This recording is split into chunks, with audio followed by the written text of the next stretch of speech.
മുഖ്യമന്ത്രിക്കെതിരെ വീണ്ടും ജി സുധാകരൻ. മുഖ്യമന്ത്രി തന്നെ അധിക്ഷേപിച്ച് സംസാരിച്ചു. ഇങ്ങനെയുള്ള ആളുകൾ അധികാരത്തിൽ തുടരണോ എന്ന് ജനങ്ങൾ ചിന്തിക്കണം. SFIയിലും DYFയിലും നല്ല നേതാക്കൾ ഇല്ലെന്നും കോൺഗ്രസിൽ ആൾ കൂടുന്നത് നല്ല പ്രവൃത്തി കൊണ്ടാണെന്നും ജി സുധാകരൻ പറഞ്ഞു. ഓടാ ചെറ്റ എന്ന് പറയുന്നത് വേറൊരു പ്രയോഗമാണല്ലോ. ഇത് നാനാർത്ഥങ്ങളുള്ളതാണ് ഭാഷ. അതിലേറ്റവും നല്ലതാണ് ചെറ്റപ്പുര, പാവപ്പെട്ടവൻ്റെ വീട്. ആ പ്രയോഗത്തെയാണ് മലയാള ഭാഷയുടെ അർത്ഥാന്തര വിന്യാസങ്ങൾ മനസ്സിലാക്കാതെ ബഹുമാനപ്പെട്ട മുഖ്യമന്ത്രി ആക്ഷേപിച്ചത്. പക്ഷെ ഞാൻ അദ്ദേഹത്തെ അങ്ങനെ ഒന്നും തന്നെ വിളിക്കാൻ ആഗ്രഹിക്കുന്നില്ല, വിളിക്കത്തുമില്ല. പക്ഷേ ഇതൊക്കെ രാഷ്ട്രീയമല്ല, ഇത് ഭരണഘടനാ വിരുദ്ധമാണ് അങ്ങനെ വിളിച്ചത്.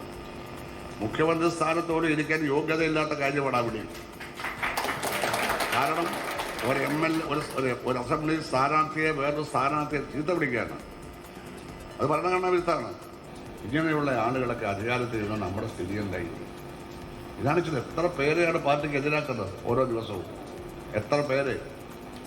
വാസ്തവത്തിൽ കോൺഗ്രസ്സുകാർക്ക് സന്തോഷിക്കാം. കാരണം നിങ്ങൾക്ക് ആളെ കൂട്ടിത്തരുന്നതിൽ നിങ്ങളുടെ പ്രവർത്തനം മാത്രമല്ല, നമ്മുടെ മുഖ്യമന്ത്രിയോട് പങ്കുവഹിക്കുന്നത് എന്നുള്ളത് നിങ്ങൾക്ക് സന്തോഷിക്കാം. അദ്ദേഹം നിങ്ങൾക്ക് വേണ്ടി വോട്ട് പിടിച്ച് തന്നുകൊണ്ടിരിക്കുകയാണ്. മനസ്സിലായില്ലേ?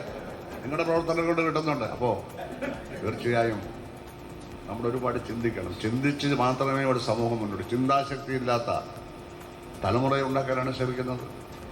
എല്ലാവരും ബഹുമാനിക്കുന്ന യുവ നേതാവിന് DYFലുണ്ടോ, SFIയിലുണ്ടോ? ഒരു കാലത്ത് KSക്കാർ പോലും എന്താ പറയുന്നത്, ഒരു അസൂയ DYFിലൊക്കെ നേതാക്കന്മാരെ കാണുമ്പോൾ.